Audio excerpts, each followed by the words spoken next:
Shalom. Hari ini kita akan belajar pendidikan agama Kristen. Dan kita memulai ini dengan berdoa. Tuhan Yesus, kami akan belajar pendidikan agama Kristen. Kami memohon bimbingan dan tuntunan Tuhan. Amin. Bab yang pertama dengan judul Allah memberi pertumbuhan bagi manusia. Dalam bab ini kita akan membahas 3 hal penting, yaitu pertama, karunia Allah dalam pertumbuhan manusia. Kedua, arti bertumbuh dewasa, dan ketiga, tujuan Allah memberikan pertumbuhan.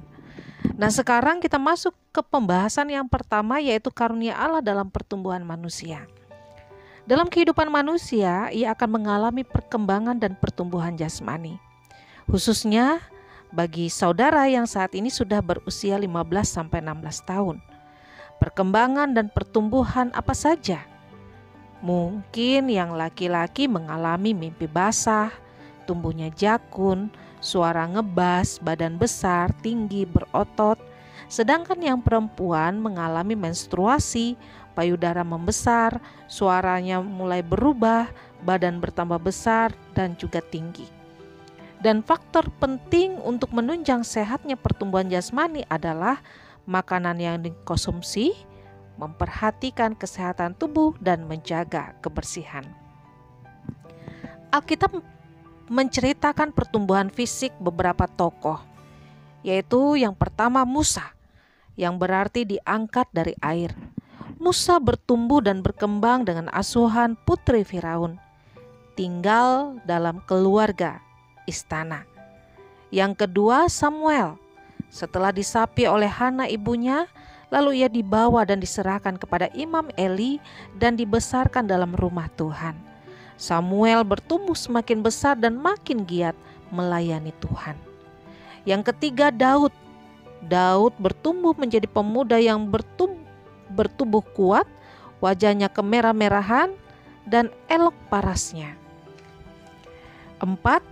Yesus sebagai tokoh sentral dalam kekristenan juga bertumbuh makin besar dan bertambah hikmatnya serta menyenangkan Allah dan manusia.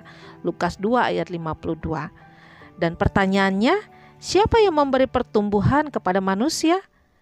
Tidak ada yang lain selain Allah saja. Pembahasan kedua, arti bertumbuh dewasa.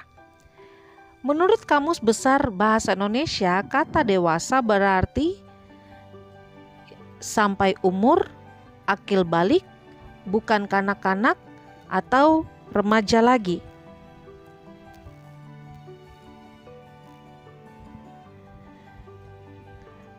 Telah mencapai kematangan kelamin, matang cara berpikirnya. Jadi dapat dikatakan orang dewasa adalah individu yang telah menyelesaikan pertumbuhannya dan siap menerima kedudukan dalam masyarakat bersama orang dewasa lainnya. Dan seseorang dikatakan dewasa apabila ia dapat bertanggung jawab atas semua yang dilakukannya, sanggup membuat keputusan dan bertanggung jawab terhadap keputusan itu dan juga mandiri. Lalu apa kata Alkitab tentang pribadi yang dewasa? Kedewasaan seseorang ditentukan oleh kehidupan rohaninya di hadapan Tuhan. Pribadi yang telah dewasa tidak akan mementingkan diri sendiri atau mengutamakan hal-hal duniawi. Ia fokus kepada kehendak Kristus dan jadi rekan sekerja Kristus. Nilai-nilai kebersamaan atau kebenaran ditunjukkan dalam hidupnya tiap-tiap hari. Ia hidup seperti Kristus telah hidup. Bandingkan dalam 1 Yohanes 2 ayat 6. Pembahasan yang ketiga, tujuan Allah memberikan pertumbuhan. Apa tujuan Allah memberikan pertumbuhan?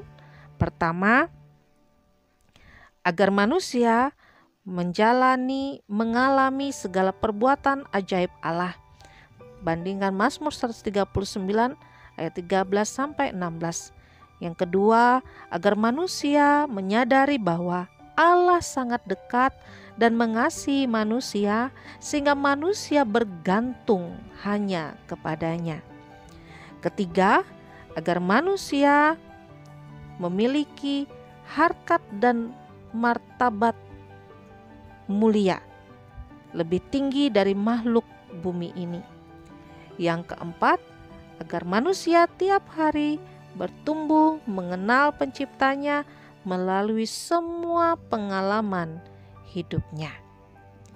Nah, sampai di situ pembahasan bab kita yang pertama.